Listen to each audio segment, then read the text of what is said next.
I'm not talking about her plan for the presidency. I'm talking right now on her current position as vice president. Candidacy announcement do not erase accountability. Pananagutan sa bayan, hindi dapat matabunan ng maagang pagdedeklara ng kandidatura ni Vice President Sara Duterte ayon sa nagsusulong ng impeachment.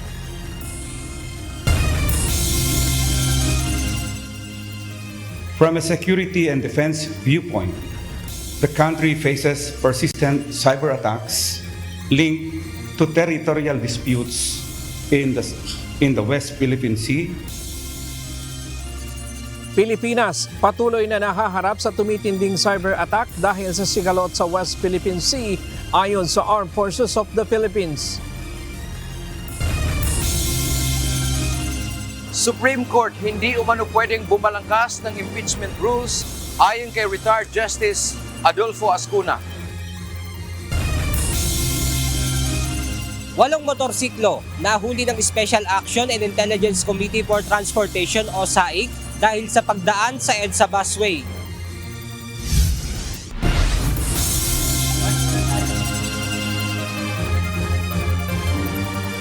Magandang hapon, Pilipinas at sa buong mundo.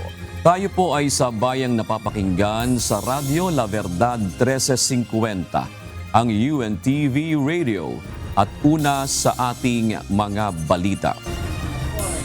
Naipadala na sa tanggapan ng House Speaker ang ika-4 na reklamong impeachment laban kay Vice President Sara Duterte na inihain kagabi o Miyerkules ng gabi, February 18. Ayon naman sa isa sa mga endorser ng reklamo, hindi mabubura ng anunsyong pagtakbo sa pagkapangulo ang pananagutan ng Vice Presidente sa mga aligasyong kinakaharap nito. Ito ang balita ni Rosalie Goz. I'm not talking about her plan for the presidency. I'm talking right now on her current position as vice president. Candidacy announcement do not erase accountability. Naipadala na sa tanggapan ni House Speaker Faustino Bogie III ang ika-4 na reklamong impeachment laban kay Vice President Sara Duterte araw ng Huwebes, February 19. Ibig sabihin, 4 na impeachment complaints na ang nakabinbin sa tanggapan ng House Speaker at kailangang maisama sa order of business ng plenaryo ng Kamara sa loob ng 10 session days mula nang ma-refer ang unang reklamo noong February 5. Ayon naman kay Manila 6th District Representative Benny Abante, endorser ng ika-4 na reklamo, hindi makahahadlang sa impeachment process ang anunsyong tatakbo sa 2028 presidential race ang vice-presidente. Pasado 6:30 kagabi, February 18, nang ihain ang reklamo sa tanggapan ni House Secretary General Cheloy Garafil. Ang complainant ay si Attorney Nathaniel Cabrera. Ilan sa umano'y impeachable offenses ni Vice President Sara Duterte na nakasaad sa reklamo ang matinding paglabag sa ligang batas dahil sa umano'y pagpapahayag ng intensyong makapagdulot ng pinsala laban sa presidente at iba pang top constitutional officers. Gayon din ang sinasabing kabiguan nito na ideklara ng buo at totoo ang kanyang assets, liabilities, and net worth. Sa mga aligasyong pagtataksil sa tiwala ng publiko at graft and corruption, nakapaloob naman ang umano'y maling paggamit ng confidential funds ni VP Sara. Inaakusahan din ng pangalawang pangulo ng panunuhol at iba pang high crimes. Gaya ng unang 3 reklamo, nabanggit din sa huling impeachment complaint ang affidavit ni Ramil Madriaga, dati umanong aide ni VP Duterte at taga-deliver ng malaking halaga ng pera. Ayon kay Congressman Abante, hindi mabubura ang pananagutan sa bayan ng deklarasyon ng kandidatura. Running for president is not a defense to grave allegations. It is precisely why accountability must be faced squarely and promptly. Ganito rin ang pahayag ni House Deputy Speaker at La Union 1st District Representative Paulo Ortega na iginiit na ang pagtakbo sa pagkapangulo ay hindi makapagbubura sa mga tanong tungkol sa asset disclosures at public funds. Endorser din ng 4th impeachment complaint si Congressman Ortega. Naniniwala naman si Tingog Party List Representative Jude Asidre hanggat hindi natutugunan ang matitinding aligasyon laban kay Vice President Duterte, magtutuloy-tuloy ang paghahain ng mga reklamo. I think people will continue to file impeachment cases or complaints for as long as they're able until such time that the window has closed. It should be a welcome part also for the Vice President because only through a proper impeachment process will they be able to actually present their perspective or present their view or defend themselves for that matter. Para naman sa Malacanang, hindi dapat matakot ang mga mambabatas sa naging deklarasyong pagtakbong Pangulo sa gitna ng inihaing impeachment complaints laban mismo kay VP Sara. Nauna nang ipinahayag ni House Senior Deputy Majority Leader at Iloilo 3rd District Representative Lawrence Defensor na posibleng may epekto sa impeachment vote sa Kamara ang maagang deklarasyon ng kandidatura ni VP Duterte. Pero sa mga nahalal po sa House of Representatives, ganyan po ba ang gusto nilang makita ng taong bayan na sila ay natatakot dahil lang sa pagdedeklara na tatakbo ang isang Vice Presidente sa pagkapangulo sa 2028? Hindi naman po siguro sila ganon kaduwag para lang matakot dahil nagdeklara lang ang isang tao na siya tatakbo sa pagkapresidente. Rosa Licos, UNTV News and Rescue. Diyos ang aming sandigan, serbisyo publiko ang aming pinahahalagahan. Muling nangako si Pangulong Ferdinand Marcos Jr. na patuloy na gagawa ng paraan ng kanyang administrasyon upang maitaas pa ang posisyon ng mga guro bago man lang sila magretiro sa trabaho. Kanina sinaksihan ni Pangulong Marcos ang panunumpa sa tungkulin ng panibagong batch ng newly promoted teachers sa ilalim ng Expanded Career Progression System. Ito ang balita ni Nel Maribuhok. I was about to retire this June for 30 years in service as Teacher 1. But before I retired, I was promoted as Teacher 4. 29 na taon ng Teacher 1 si Ligaya Barreras ng Dao Elementary School sa Mabalacat City, Pampanga. Sa matagal na panahon, ngayon lang sila nabigyan ng pagkilala at na-promote bilang Teacher 4. Ngunit sinabi ni Teacher Ligaya na hindi naman promotion ang habol niya, kundi magampanan niya ang kanyang sinumpaan tungkulin hanggang sa kanyang pagre-retiro sa Hunyo. Actually, I'm not after any promotion. Ang gusto ko lang lahat ng mga pupils na nanggagaling sa akin, I am after all the knowledge and the learnings na kailangan ibigay ko sa kanila. Ito rin ang pananaw ng gurong si June Cruz na 35 years ng Teacher 1 at ngayon lamang din na-promote na Teacher 4.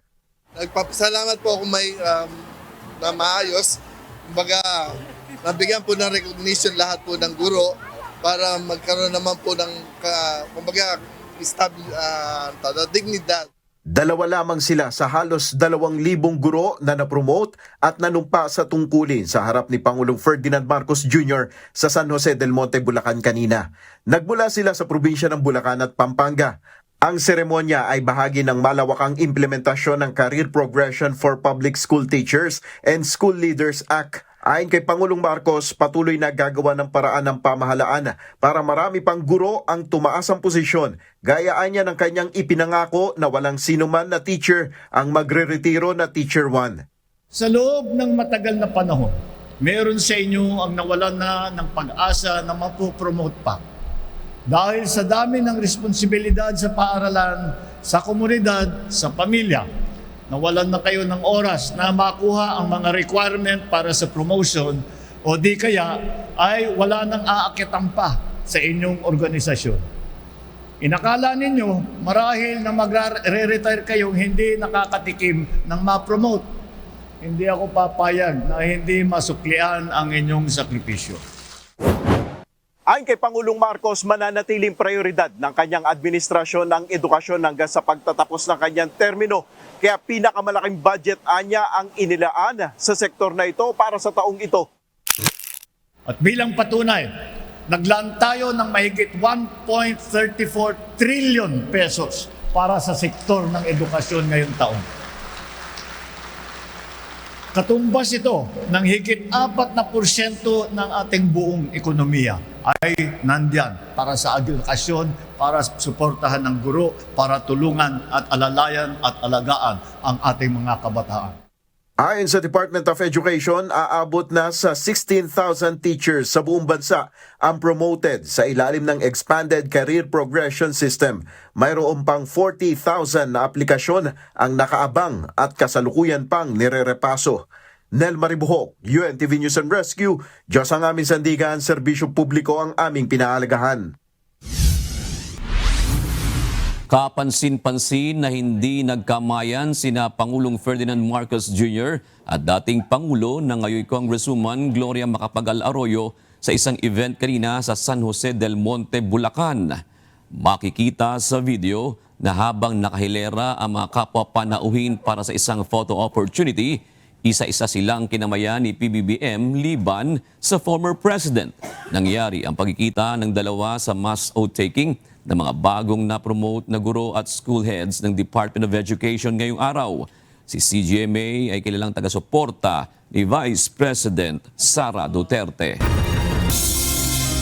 Itinalaga ni Pangulong Ferdinand Marcos Jr. si Attorney Melvin Matibag bilang bagong Director ng National Bureau of Investigation.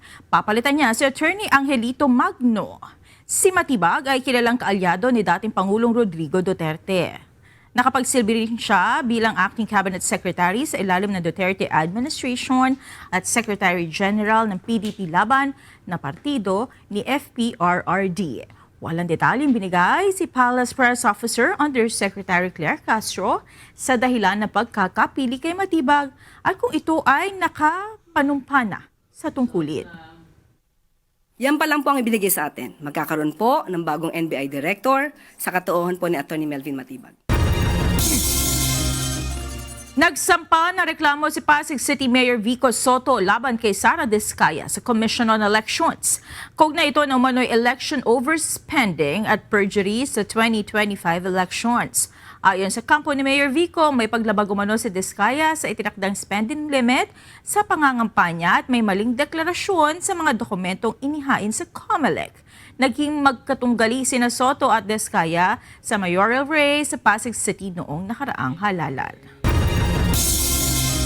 Inalisa sa pwesto ang 2 pulis na sakay ng patrol vehicle ng Philippine National Police sa viral video ng pangaharang sa isang motorista sa Maynila.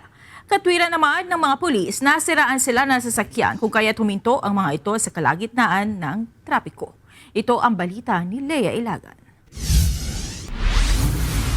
Tinitiyak natin ang accountability at mapanatili ang kapayapaan at seguridad ng publiko. Viral ngayon sa social media ang patrol vehicle na ito na nakahinto sa gitna ng trapiko sa Taft Avenue, Manila kahapon. Ito'y kahit pa naka-green na ang traffic light.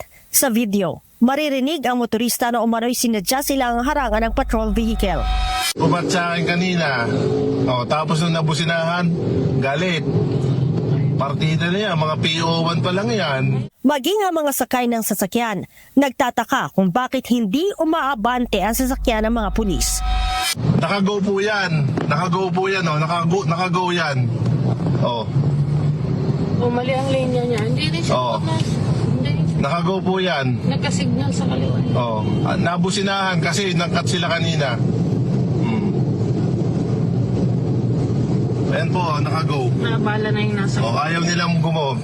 Ang hepe ng Ermita Police, sinabing nasiraan umano ang patrol vehicle kaya't hindi ito umaabante base sa paliwanag ng dalawa niyang tauhan. Based on our initial investigation and evaluation doon sa incident, na-interview natin yung ating police personnel and they are claiming na nagkaroon ng mechanical trouble yung kanilang patrol vehicle. Ngunit makalipas ang ilang sandali, bigla namang umabanti ito kahit pa naka-red na ang traffic light. Actually, the vehicle is undergoing repair today.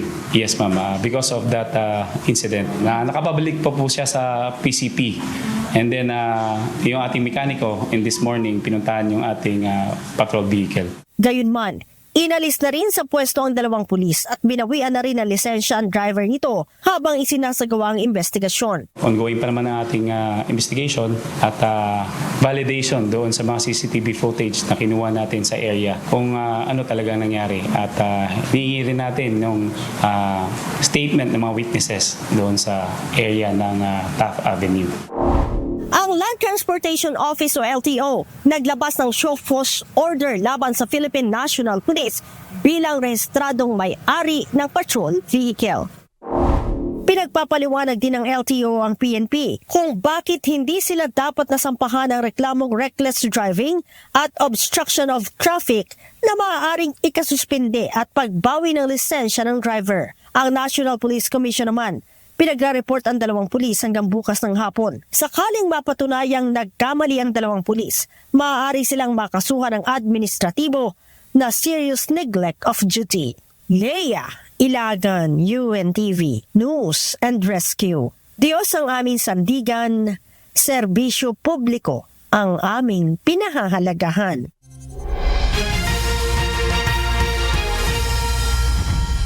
Sumailalim sa Basic Life Support Refresher Training ng UNTV News and Rescue ang mga estudyante ng La Verdad Christian College sa Apalit, Pampanga. Kasama sa kanilang natutunan ang pagbibigay ng basic first aid. Ito ang balita ni Leslie Widem. Okay, Alexa. 1, 2, 3, go. 1, 2, 3, 4, 5, 6, 7, 8. Sumailalim sa Basic Life Support Refresher Training ng UNTV News and Rescue Team ang mga estudyanteng kabilang sa Disaster Response and Rescue Team ng La Verdad Christian College, Apalit Campus sa Pampanga. Ang estudyanteng si Rochelle Orejola, bagamat wala pang karanasan sa anumang emergency incidents, ay porsigido na matuto ng first aid. Sumali po ako sa LVDRRT. Unang-una po is para magkaroon po ng knowledge about po sa pag-response po during emergency. Lalong-lalo na po para makatulong po hindi lamang po sa pamilya, maging po sa kapwa. And bilang isang estudyante po ng LBCC, gusto ko pong makatulong po sa mga kapwa ko po estudyante. Layunin ng refresher course na maibahagi at maipaalala sa mga estudyante ang tamang paraan ng pagsagip ng buhay sa panahon ng sakuna. Mag-insert na po. Yan. Tapos, ubusin niyo siya papalit. Meron po itong sariling lock. Yan. Ito yung lock. Tapos, ilalagay na natin is natin yung yan. Napaka siya. Mabilis lang siya. Kabilang sa mga itinuro ng UNTV News and Rescue Team ay basic first aid, wound packing, cardiopulmonary resuscitation o CPR, foreign body airway obstruction, proper disposal of personal protective equipment at iba pang kasanayan. Ngayon pa lang po kami nagkaroon po ng actual demonstration kung paano po yung tamang pagpe-perform po ng CPR po. Hindi na po kami yung nagkakaroon po ng kaba. Nagiging handa po kami hindi lamang sa isipan, maging sa physical po. Natututo po kami kung paano po yung tamang pag-rescue. Sa UNTV News and Rescue, maraming salamat po sa Diyos sa inyong patuloy na serbisyo sa amin, lalo na sa mga estudyante ng La Verdad Christian College. Sobrang laking tulong niya dahil hindi lang kami nakakatulong sa pamilya namin, pati na rin sa mga nangangailangan ng tulong dito sa La Verdad. Mapa-staff man yan, mapa-estudyante man yan, o iba pa. Yun, maraming salamat po sa Diyos. Ang UNTV News and Rescue Team Emergency Medical Technician o EMT ay mga certified trainers na nagsasagawa ng mga pagsasanay sa standard first aid and life support, disaster preparedness at marami pang kaalaman sa paghahanda sa sakuna na bahagi ng advokasya ng UNTV News and Rescue sa pamumuno ni Kuya Daniel Razon. Leslie Widem, UNTV News and Rescue. Diyos ang aming sandigan, serbisyo publiko ang aming pinahahalagahan. Sunod-sunod na tangkang pag-access o pagpasok sa mga government system, kabilang ang cyber attacks sa mga website ng mga ahensya ng pamahalaan at kritikal na infrastruktura ang naitala ngayong taon. Ilan sa mga ito ang iniugna ng AFP Cyber Command sa mga dayuhang grupo na manoy may koneksyon sa mga bansang may interes sa pinagtatalunang teritoryo sa West Philippine Sea. Ito ang balita ni Ryan Lacanlale. The country's cybersecurity landscape in 2026 is characterized by escalating threats driven by geopolitical tensions, rapid digital transformation, and a sophisticated adversary environment, particularly from state-sponsored actors. Habang umiigting ang tensyon sa West Philippine Sea, kasabay ding tumataas ang aktibidad sa digital domain. Ayon sa hepe ng Cyber Command ng Armed Forces of the Philippines, ngayong taon ay nahaharap ang bansa sa tumitinding cyber attacks na may kaugnayan sa sigalot sa West Philippine Sea. Anila, mga hacker na nakabase sa China ang nasa likod ng ilan sa mga pag-ataking ito. Kabilang sa mga naitalang banta ang phishing attacks, malware intrusion, distributed denial of service o DDoS attacks, at mga tangkang pagnanakaw ng sensitibong datos. From a security and defense viewpoint, the country faces persistent cyber attacks linked to territorial disputes in the West Philippine Sea with China-based malicious actors deploying malware, DDoS attacks, data leaks, and website compromises to advance Beijing's regional ambition. Sa ngayon, wala pang tugon ng Chinese Embassy sa Maynila tungkol sa issue. Bagamat wala pang kumpirmadong malawakang paglabag sa seguridad, aminado ang mga otoridad na nananatiling mataas ang antas ng panganib lalo na sa mga sektor ng enerhiya, transportasyon, komunikasyon at pananalapi. Ayon sa defense at cybersecurity officials, bahagi ito ng tinatawag na hybrid warfare, kung saan hindi lamang pisikal na presensya sa dagat ang labanan, kundi pati sa cyberspace. Bilang tugon, pinaigting ng pamahalaan ang implementasyon ng National Cybersecurity Plan. Kabilang dito ang pagpapalakas ng threat monitoring, pagsasanay sa mga tauhan at pakikipag-ugnayan sa mga kaalyadong bansa para sa intelligence sharing at technology transfer. Government responses include the National Cybersecurity Plan, which emphasizes advanced threat assessment, capacity building, and closing skills gaps to bolster resilience. Overall, the landscape demands a shift from reactive to proactive defenses, integrating AI-powered detection and multilateral cooperation to counter hybrid threats in a digitally interconnected region. Pinapalawak din ang kakayahan ng Armed Forces of the Philippines sa cyber defense bilang bahagi ng modernisasyon ng sandataang lakas. Samantala, tiniyak ng mga opisyal na patuloy ang pakikipagtulungan ng Pilipinas sa mga kaalyadong bansa upang maprotektahan ang pambansang seguridad, hindi lamang sa karagatan kundi maging sa cyberspace. Sa gitna ng umiigting na sigalot sa West Philippine Sea, malinaw na ang labanan ngayon ay hindi lamang sa pisikal na teritoryo, kundi pati na rin sa digital domain. Ryan Lacanlale, UNTV News and Rescue. Diyos ang aming sandigan, serbisyo publiko ang aming pinahahalagahan. Nagpatupad ng ilang pagbabago sa visa application process ang Korea Visa Application Center o KVAC. Sa bagong polisiya, hindi na kailangan ng 3 months bank statement sa lahat ng klase ng visa application. Ang mga estudyante naman ay kailangan na lamang mag-submit ng original school certificate o kopya ng kanilang student ID. Para naman sa applicants na multiple visa, isang kopya lamang ng mga kailangan dokumento ang maaaring ipasa. Ayon sa Visa Center, ang nasabing pagbabago ay naglalayong padaliin ang aplikasyon at upang mahikayat ng mas marami pang turista na papasok sa South Korea. Ang bagong polisiya ay epektibo na bukas, February 20. Narito naman ang mga balita sa iba't ibang panig ng mundo na ihahatid ng ating global correspondent na si Mariela Toza mula sa Perth, Australia.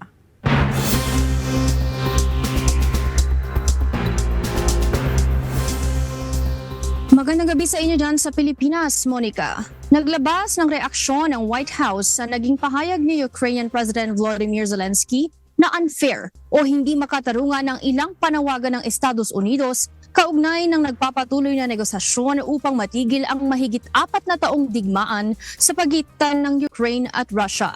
Sa pinakahuling trilateral talks sa pagitan ng dalawang bansa, kasama ang Estados Unidos, bagamat aminado ang magkabilang panig na hindi madaling mabuo ang kasunduan, ay may ilang hakbang naman na inilarawan bilang meaningful progress. Ito ang balita ni Carmela Marinda. I think the president would respond to that by saying he does not think it's fair that thousands of Ukrainians are losing their lives, and Russians too, in this deadly war. Very unfair ang digmaan, lalo na sa mga nasasawi. Ito ang tugon ng White House sa puna ni Ukrainian President Volodymyr Zelensky na hindi makatarungan ng ilang pananaw ng Estados Unidos na tila mas pinipilit ang Ukraine na magkompromiso, lalo na sa mga issue sa teritoryo at seguridad. Ayon kay Zelensky, hindi dapat ipasa sa kanilang bansa ang bigat ng mga desisyong may epekto sa kanilang soberanya. Ngunit ayon sa White House, ang punto ng US President ay hindi kung sino ang mas magbibigay, kundi kung papaano matitigil ang matagal ng digmaan na kumitil sa libo-libong buhay mula sa magkabilang bansa. This entire situation as very unfair, not just for Russians and Ukrainians who have lost their lives, but also for the American people and the American taxpayer who were footing the bill for this war effort before President Trump put a stop to it. Dagdag pa ng White House, hindi lamang ang mga nasasangkot na bansa ang apektado. Malaki rin umano ang naging gastusin ng mga Amerikanong nagbabayad ng buwis sa mga naunang taon ng digmaan. Para sa administrasyon, ang pagtutulak ng isang peace deal ay hindi lang usapin ng diplomasya, kundi pananagutan din sa sariling mamamayan. Samantala, sa Geneva, muling nagharap ang mga kinatawan ng Estados Unidos, Russia at Ukraine sa isang trilateral talks na pinangungunahan ng US. Tinalakay rito ang posibleng tigil putukan, pagmamatsyag sa mga frontline at mga susunod na hakbang para sa mas malinaw na balangkas ng kasunduan. Just yesterday, there was another round of trilateral talks between the U.S., Russia, and Ukraine. There was meaningful progress made in both parties. Both sides agreed to update their respective leaders and to continue to work towards a peace deal together. So there will be another round of talks in the future. Ayon sa administrasyon, nagkasundo ang magkabilang panig na ipagpatuloy ang negosasyon at iulat sa kanilang mga lider ang mga naging talakayan. Inaasahan ang panibagong round ng pag-uusap sa mga susunod na araw. Carmela Marinda, UNTV News and Rescue, USA. Diyos ang aming sandigan. Serbisyo publiko ang aming pinahahalagahan. Inanunsyo na North Korea ang isang pagkakaroon ng bagong 600mm multiple rocket launcher na kayang maglunsad ng nuclear warheads. Kasunod ito ng isang seremonya na personal na pinangunahan ni North Korean leader Kim Jong-un. Sa kanyang talumpati, sinabi ni Kim na ang naturang defense asset ay para sa special attack o strategic mission. Gayunman, ito anya ay nagsisilbing deterrent sa mga kalaban sa gitna ng patuloy na tensyon nito sa South Korea. Magkakaroon ang Canada ng mga bagong kategorya sa ilalim ng Express Entry System para sa taong 2026. Layunin nitong ibalik ang immigration sa sustainable levels habang tinutugunan ng kakulangan ng mga manggagawa sa mahalagang sektor. Ayon kay Canadian Immigration Minister Lena Metleged-Diab, magbubukas sila ng imbitasyon sa mga highly skilled workers sa pamamagitan ng International Talent Attraction Strategy. Kabilang sa mga bagong kategorya ang foreign medical doctors na may Canadian work experience, researchers at senior managers na may karanasan sa Canada. Kasama rin dito ang mga manggagawa sa transport sector gaya ng pilots at aircraft mechanics at highly skilled foreign military applicants para sa mga posisyong tulad ng military doctors, nurses at pilots. Magpapatuloy din ang imbitasyon para sa mga may French language skills at may karanasan sa healthcare, social services at skilled trades tulad ng carpenters, plumbers at machinist upang masuportahan ang ekonomiya at matugunan ang labor shortages sa bansa. Sinintensyahan ng habang buhay na pagkakakulong si former South Korean President Yoon Suk-yeol matapos satulang guilty sa kasong insurrection kaugnay ng kanyang bigong deklarasyon ng martial law noong December 2024. Bagamat iniling ng mga prosecutor ang death penalty para sa dating Pangulo, pinatawan siya ng pinakamabigat na sintensya ng habang buhay na pagkakabilanggo na may kasamang labor. Nag-ugat ang kaso sa krisis noong December 3, 2024 kung saan nag-deploy umano si Yoon ng mga sundalo upang palibutan ang parlamento at arestuhin ang mga kalaban sa politika.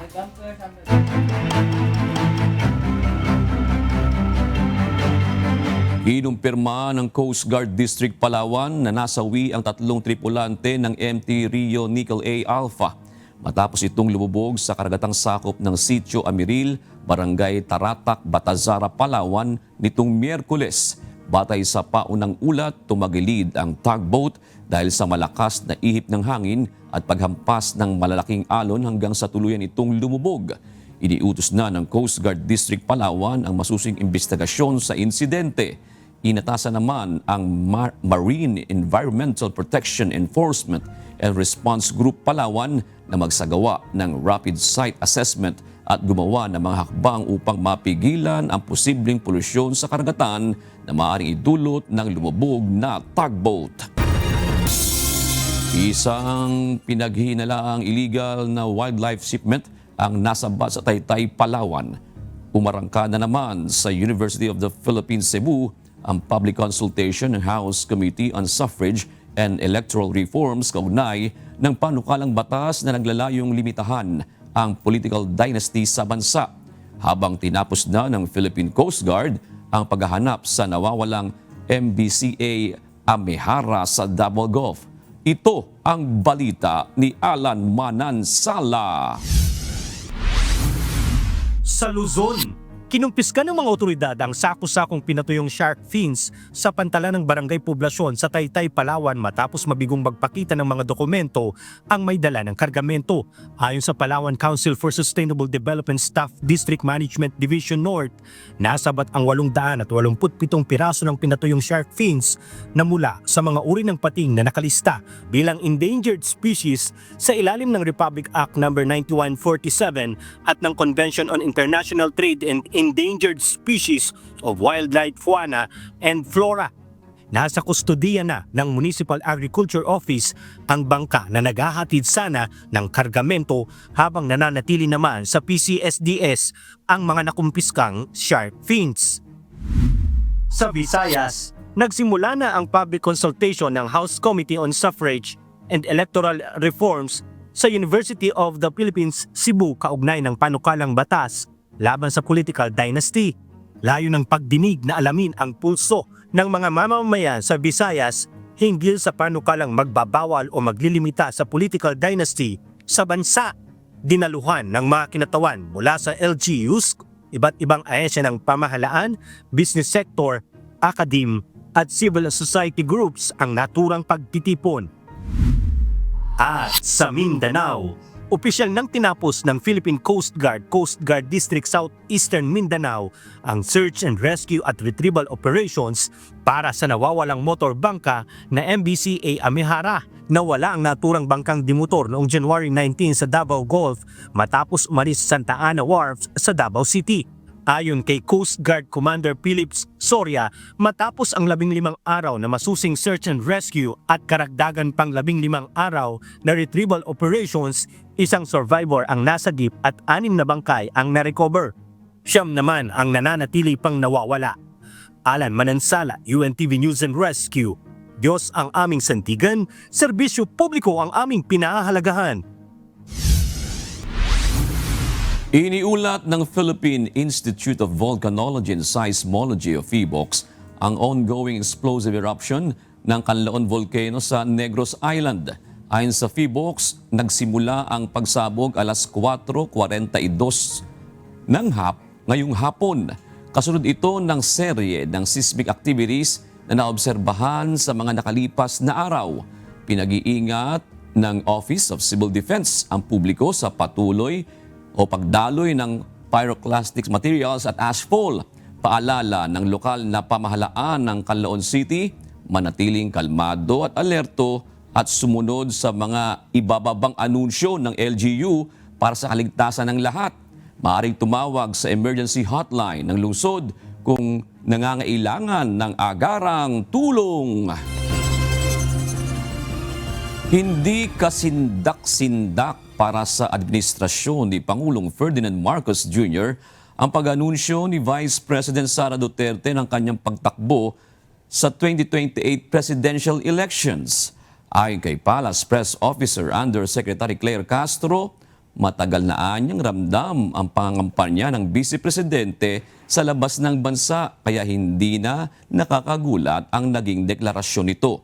Sa panig naman ng Malacanang, wala pang napag-uusapan hinggil sa paghahanap ng kandidato o anumang hakbang patungkol sa 2028. Iginit ni Castro na napakaaga para mamulitika. Sa ngayon ay nakatuon niya ang Pangulo sa trabaho, kabilang ang pagresolba sa mga issue ng pagbaha at pagpapalakas ng ekonomiya ng bansa.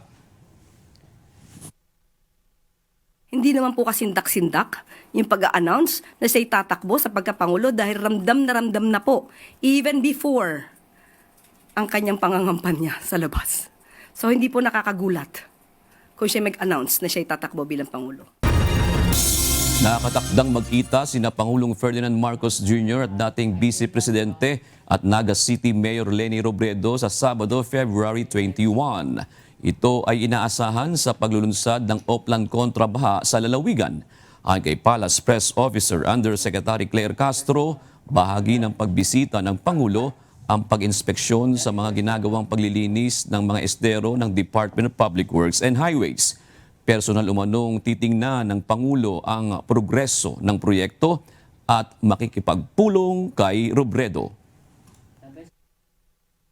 Busy po ngayon ang kawani ng DPWH para linisin ang mga kanal, ang estero at ang ilog sa Naga City. Yan po ang bibisitahin ng ating Pangulo at totoo po, nabibisita po siya at makakasama niya po ang Mayor Leni Robredo ng Naga City sa February 21. Wala pang kumpirmasyon kung tatalakayin ng dalawa ang posibleng plano sa politika para sa 2028 national elections. Una nang nagkaharap at nagkamayan ng dalawa noong October 17, 2024 sa pagbubukas ng Sorsogon Sports Arena matapos silang imbitahan ni dating Senate President Francis Cheese Escudero. Ipinaliwanag ng isang dating maestrado ng Korte Suprema at kasama sa bumalangkas o framers ng 1987 Constitution na hindi pwedeng gumawa ng impeachment rules ang Supreme Court. Samantala, binigyan din naman ni retired SC Justice Antonio Carpio ang kahalagahan ng pagsasagawa ng oral arguments sa na-dismiss na impeachment case si Vice President Sara Duterte. Ito ang balita ni Dante Amento. And that is why the Constitution precisely took away from them the rule-making power on impeachment and placed it in the hands of Congress. Binigyang din ni retired Supreme Court Associate Justice Rodolfo Ascuna na nasa eksklusibong kapangyarihan ng Kongreso ang pagbalangkas ng mga palatuntunan ng impeachment at malinaw itong nakasaad sa saligang batas. Si Ascuna ay isa sa framers ng 1987 Philippine Constitution. Ito ang reaksyon ng retiradong maestrado sa desisyon ng Supreme Court sa impeachment case ni Vice President Sara Duterte noong nakaraang taon. Naniniwala din si dating Justice Ascuna na hindi dapat bumalangkas ng panuntunan ang Korte Suprema para sa proseso ng impeachment dahil sila man anya ay mga impeachable official. Katwiran ni Justice Ascuna, self-serving ito kung ang hukuman ang gagawa ng impeachment rules dahil kasama sila sa posibleng maisalang sa impeachment proceedings. No person or institution should be judged in his or its own cause. And being themselves impeachable, they cannot be the ones to write the rules for their own impeachment. That would be violation of due process and violation of fairness. Sa desisyon ng Korte Suprema sa impeachment case ni VP Duterte noong July 25, 2025, naglatag ng ilang rules ang Korte sa proseso ng impeachment. Subalit sa pinakahuling resolusyon nitong nakaraang January 28 ay wala nang binanggit ang hukuman. Samantala, nang hinayang naman si retired Senior Associate Justice Antonio Carpio na hindi pinagbigyan ang kanilang hiling na magkaroon ng oral arguments sa kaso ni VP Sara. Mahalagaan niya ito para magkaroon ng linaw ang isyu. Maaari rin anyang natanong ang House of Representatives kung talaga bang nagkaroon sila ng pag-abuso sa paghawak ng impeachment case ni VP Duterte. When I was in the court, I always looked forward to oral arguments because in oral arguments you can draw admissions on facts. So you can establish certain facts. Sometimes you really need facts to decide a case. Dumalo sina Carpio at Ascuna sa isang forum kasama ang mga law professor at law students sa University of the Philippines sa Diliman, Quezon City. Dito, ipinaliwanag nila ang epekto ng desisyon ng korte sa mga susunod na impeachment cases. Dante Amento, UNTV, News and Rescue. Diyos ang aming sandigan, serbisyo publiko ang aming pinahahalagahan. Isang bagong grupo ng mga abogado ang nagsusulong na wakasan ng korupsyon sa pamamagitan ng kanilang kakayahan at kaalaman sa usapang legal. Ayon sa mga ito, nakafocus ang kanilang grupo na maturuan ng publiko ng mga legal remedies pagdating sa mga issue ng katiwalian. Ito ang balita ni Ivan Alvarez. Yan po ang aming ang aming purpose sa Lawyers Against Corruption ay para po itong mga magagandang batas na ito ipaintindi sa taong bayan. Sa taong bayan ay magkaisa at i-assert ang kanilang karapatan sa ating batas. Nagsanib puwersa ang mga abogado mula sa iba-ibang larangan ng legal profession upang labanan ang korupsyon.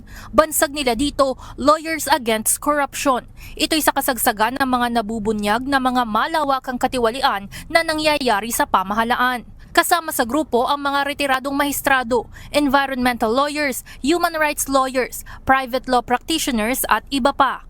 Ayon sa kanila bilang legal professionals, tungkulin nilang ipaintindi sa publiko kung paano nangyayari ang korupsyon sa Pilipinas, lalo na't mahirap unawain ang napakaraming batas na kasalukuyang umiiral sa bansa. Dapat malaman po natin kung paano natin ma-empower hindi lang yung ating mga sarili bilang mga abogado, kung hindi yung taong bayan, how they can navigate all available legal remedies.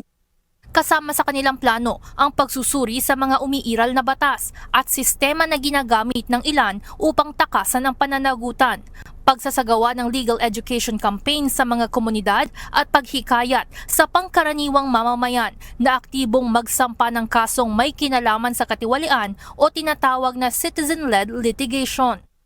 Ito pong kampanyang ito ay hindi lang para turuan tayo ng batas, no? Yung mamamayan, para po sa mga may kailangan na skills at knowledge, nandito po ang mga abogado para tulungan ng mga mamamayan na gumawa ng strategic and citizen-led litigation. Kamakailan sa update na ibinigay ni Assistant Ombudsman Miko Clavano patungkol sa kanilang mga investigasyon sa flood control scandal, sinabi nito na nag-iingat sila upang masigurong matitibay ang mga kasong isinasampa sa korte, lalo na't magagaling na abogado ang kanilang kalaban. The Ombudsman always mentions na we're up against the best lawyers. The best lawyers that money can buy. Pera po ang kalaban namin dito. Para kay Attorney Cristina Conti, nahihirapan mapanagot ang mga tiwaling opisyal dahil ginagamit ng mga ito ang gobyerno sa paggawa ng krimen. Talagang mahirap talaga ang kalabanin. Sa totoo lang, yung gobyerno. Kaya sila nahihirapan dahil ginamit yung recurso ng gobyerno para gawin yung krimen. Yan lagi ang hirap natin kapag state-sponsored, may state participation or state-initiated yung krimen. May gray areas na kailangan silipin. Yung gray areas na yan ang kailangan patindihan. Hindi ito sa pinagpera, patindihan ang papalinuhan. Para sa Lawyers Against Corruption, oras na para silipin ang mga batas at ayusin ang jurisprudence dahil baka hindi na ito nakakasabay sa mga krimen ngayon. Hinihikayat naman nila ang iba pang abogado at law students na sumali sa alyansa at maging bahagi ng kanilang advokasya. Inaasahang makikibahagi ang mga ito sa komemorasyon ng EDSA People Power Revolution sa February 25 bilang pagpapakita ng suporta at pagkakaisa laban sa katiwalian. Ivan Alvarez, UNTV News and Rescue. Diyos ang aming sandigan, serbisyo publiko ang aming pinahahalagahan. Tuloy-tuloy ang ginagawang panguhuli ng mga tauhan ng Special Action and Intelligence Committee for Transportation sa mga pasaway na motorista na dumadaan pa rin sa EDSA busway. Sa operasyon ngayong hapon, 8 motorcycle rider ang nasita ng mga otoridad. Samantala, bahagya namang nagkasagutan ng mga tauhan ng SAIC at isang medic nang maharang ang isang ambulansya na natuklasang walang lamang pasyente. Mula sa Quezon City, ito ang balita ni Benedict Samson, live. Benedict, ano ba ang sinasabing dahilan ng mga nakasakay doon sa ambulansya? Bakit sila dumaan sa EDSA busway? Magandang gabi, June. Ayon sa medic ng nasitang ambulansya, meron silang emergency kung kaya nagmamadali sila at nagamit ang EDSA busway. Matyagang nag-abang ang mga tauhan ng Special Action and Intelligence Committee for Transportation o SAIC sa bahagi ng Santolan at Main Avenue sa Quezon City. Layo nito na hulihin ang mga pasaway na motorista na dumadaan pa rin sa EDSA busway kahit na alam nilang bawal ito. Mula alas 3 ng hapon hanggang alas 5, umabot sa 8 motorsiklo ang nasita ng mga tauhan ng SAIC. Malas lang. Sa susunod, hindi na ulitin. So, paalala sa mga kapwa ko rider, huwag niyong gagayahin, ha? Samantala, isang ambulansya naman ang dumaan sa EDSA busway nang nakabukas ang sirena at blinker nito. Nang parahin, dito nagkaroon ng sagutan mula sa tauhan ng Philippine Coast Guard na bahagi pa rin ng SAIC at mula sa medic na nasa passenger seat ng naturang ambulansya. Ngunit nang buksan, walang nakitang pasyente sa loob ng ambulansya. Ang dahilan ng medic, sabi mo sa amin, pasyente! Oo, ba't ka nasasabi mo sa amin? Pasyente! Ba't ka nasasabi mo sa amin? Ma, sir, may pasyente! Sir, nagmamadali kami, mamamatay yung bata! Mamamatay yung bata! Sabihan mo kami tanga? Mamamatay yung bata! Mamamatay yung bata! ayon naman sa SAIC, wala silang ibang hinahanap kundi trip ticket at dispatch at hindi naman tatagal na mahaba ang gagawin nilang verification. Isa rin sa nakitang dumaan sa busway kanina ay ang sasakyan ng National Bureau of Investigation o NBI. Ngunit dahil may operasyon na grupo ay pinayagan din itong dumaan. Pinapayagan din ang pagdaan ng mga towing truck lalo na kung re-responde ito sa nasira ang sasakyan na nagdudulot naman ng abala basta't may koordinasyon sa SAIC. Yun para naman sa mga motorista na nasita kanina ay makakatanggap sila ng impormasyon at maaari naman nilang bayaran itong penalty o yung dito nga sa violation sa pamamagitan ng online payment. At yan muna ang ating update mula rito sa Quezon City. Balik sa iyo dyan, June. Doon tayo, Benedict, doon sa tanong na kung ibinigay ba kaagad yung trip trip ticket ba tawag doon sa nung driver, hawak ng driver kanina, hindi ba kumbaga papalagpasin kaagad yon? Yun madali namang madaling panlulusutin ng mga tauhan ng SAIC kung kaagad na ibibigay. Kanina meron ding isa pang ambulansya na bago pa man dumating dito nga sa lugar kung saan nakapwesto itong mga tauhan ng SAIC ay nakahanda na yung papel na siya niyang inabot sa tauhan ng SAIC at pagka-verify ay walang halos 2 minuto tumagal itong verifikasyon at pinalagpas na rin ito kaagad at nakagamit ito ng EDSA busway, June. Sa pantanong, medyo ika-clarify lang natin kasi nung nakarang ni-report mo yung ambulansya na pupunta doon, maghahatid din ng pasyente na pinara, di ba?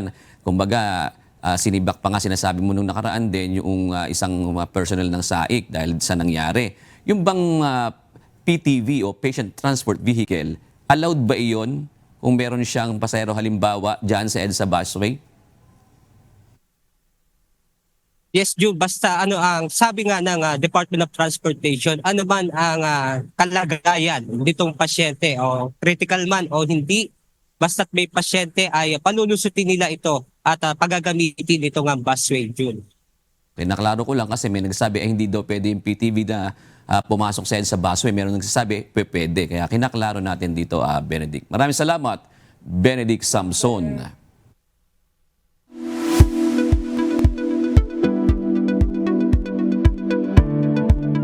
Nanawagan ang Commission on Population and Development na bigyang prioridad na maipasa na ang Adolescent Pregnancy Prevention Bill. Ito'y kasunod ng tumataas na kaso ng maagang pagbubuntis sa mga kabataang edad 10 hanggang 14 na taong gulang. Ito ang balita ni Mia Alonzo. Katulad niya, kung hindi talaga pinagtutuunan ng pansin ng magulang, talagang ganun mangyari. Kasi pupunta sa bahay, magiinuman lang. Tapos makita mo may mga partner-partner. Minsan doon pa matutulog.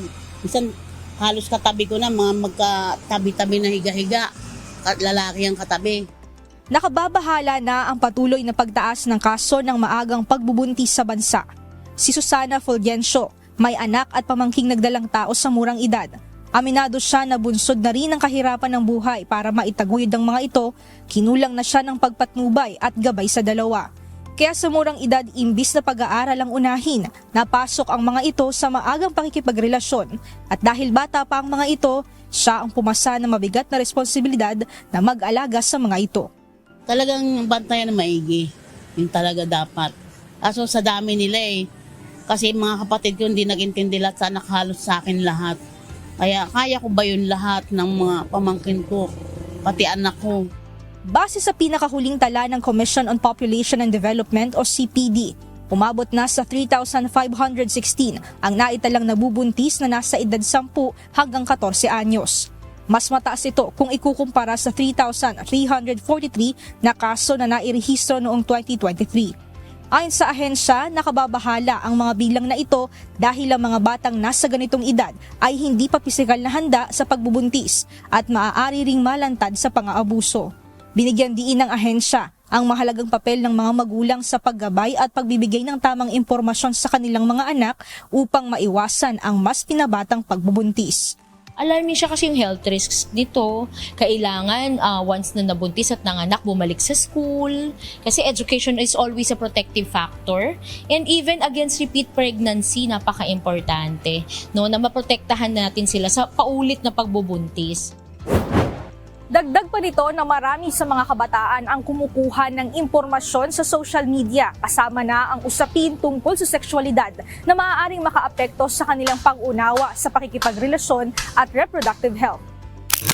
Itong mga batang ito, it's really a concern. No? So, tinatawagan natin ang ating mga sektor para ipasa talagang Adolescent Pregnancy Prevention Bill. Ito yung aming kampanya para dito. Meron na tayong Responsible Parenthood and Reproductive Health Law or yung Republic Act 10354, pero kailangan natin ng more focus on our adolescents na yun talagang tumataas. Nanawagan din ng CPD sa mga magulang na huwag mag-alangan sa pakikipag-usap sa kanilang mga anak tungkol sa sexualidad. Walaan nilang tamang edad para simulang ituro ito. Mahalaga na maipaliwanag ito sa mga bata kahit pa kindergarten pa lamang upang mabigyan sila ng kaalaman at maprotektahan ng kanilang mga sarili. So napaka-importante ng age na to because they will be the working age population ng ating bansa. So kailangan educated sila, kailangan healthy sila, kailangan skilled and employed sila, no? So for their future and for the country's future. Kasi gusto natin demographic dividend. Ano ba yung demographic dividend? Gusto natin yung working age population, educated, healthy, skilled, employed para makasuporta. Mia Alonzo, UNTV News and Rescue. Diyos ang aming sandigan, serbisyo publiko ang aming pinahahalagahan. Muling pinag-iingat ng Department of Health ang publiko, partikular ang mga residente sa Mindanao sa sakit na leptospirosis. Kasunod ito ng naranasang pagbaha sa ilang bahagi ng rehiyon noong nakalipas na 2 linggo dahil sa bagyong Basyang. Ayon sa DOH, dapat bantayan ang mga sintomas ng leptospirosis na maaaring lumabas 14 na araw matapos lumusong sa baha. Sakaling makaranas ng mga sintomas gaya ng lagnat, pananakit ng katawan at pamumula ng mata, mainam na kumonsulta agad sa doktor o pumunta sa pinakamalapit na health center para sa tamang payo at reseta ng gamot.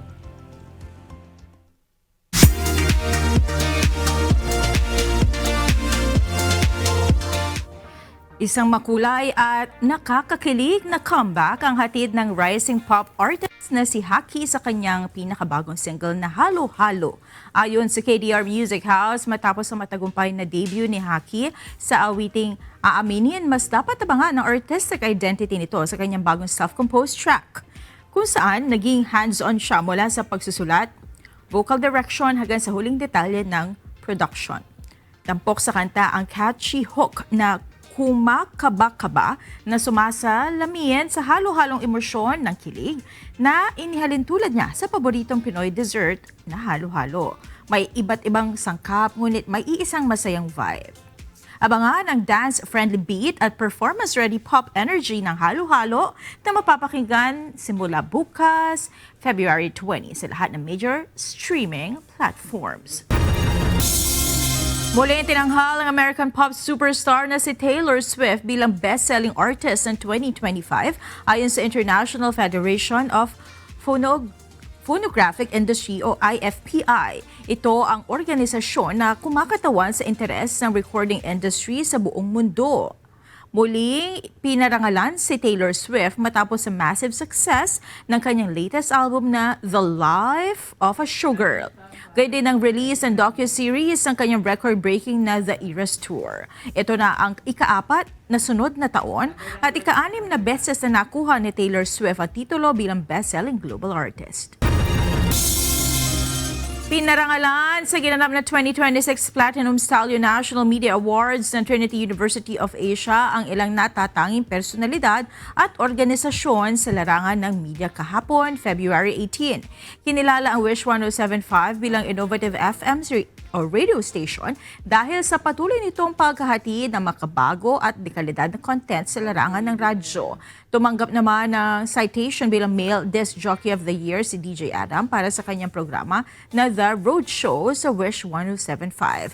Ang mga parangal ay pinili ng mga estudyante, alumni, faculty, staff at stakeholders bilang pagkilala sa mahalagang ambag ng mga ito sa industriya ng media.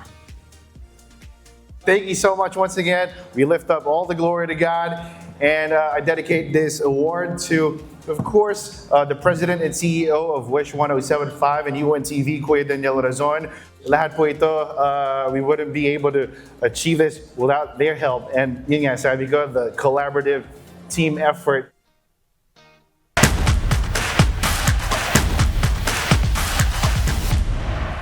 Puspusa ng paghahanda ng AFP Lady Gunner para sa nalalapit na pagbubukas ng UNTV Volleyball League Season 4.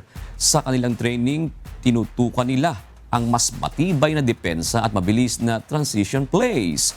Ito ang balita ni Rina Villamor Camara.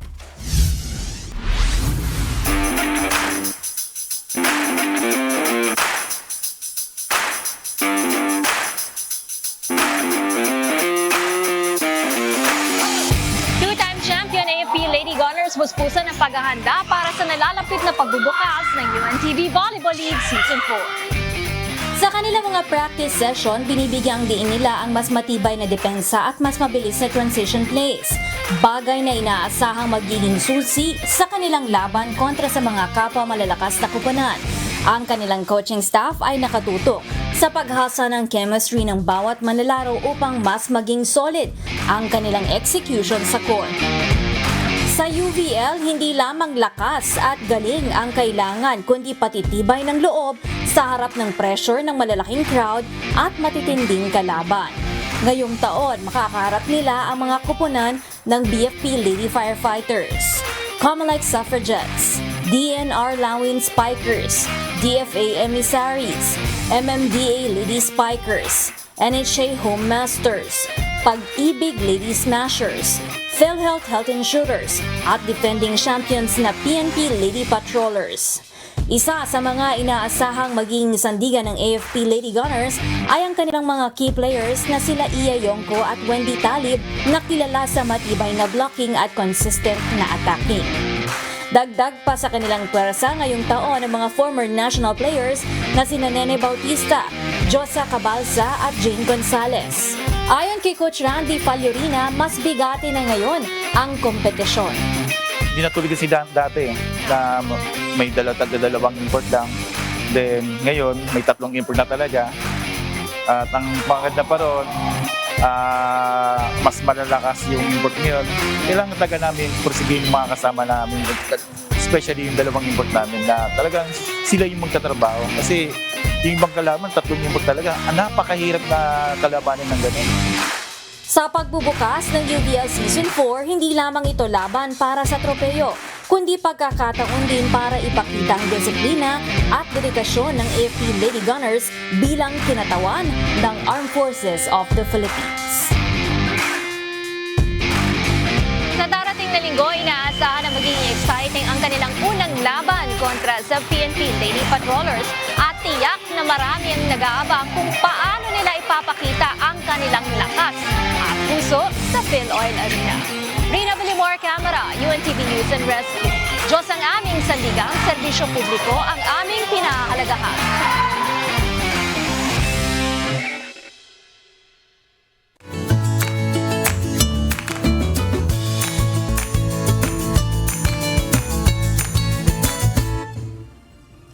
Narito naman ang ating mga naging kausi ngayong araw ng Webes. Salamat po at shout out kina Vivi Carbonilla, Ferdinand Pasahol at Odilon Reyes. Maraming salamat din kina Dennis Jesus Harado, Evelyn Aquino at Ofelia Ordonez. Mga kasambahay, kung may mga istorya po kayong nais balikan sa Ito Ang Balita, pwede niyo po ito muling mapanood sa aming mga official social media account. Magtungo lamang po sa UNTV News and Rescue YouTube channel at i-click ang subscribe button. Gayon din sa aming Facebook, Instagram, X at TikTok accounts. Mapapanood niyo rin po rito ang iba pang news programs ng UNTV, pati na ang iba pang video ng nag-iisang public service channel. Kaya subscribe, like, and share. Narito naman ang salita ng Diyos na ating sandigan mula sa aklat ng Mateo 12:33 na nagsasabi, "O pabutihin ninyo ang punong kahoy, at mabuti ang bunga niyaon. O pasamain ninyo ang punong kahoy, at masama ang bunga niyaon, sapagkat ang punong kahoy ay nakikilala sa pamamagitan ng kaniyang bunga."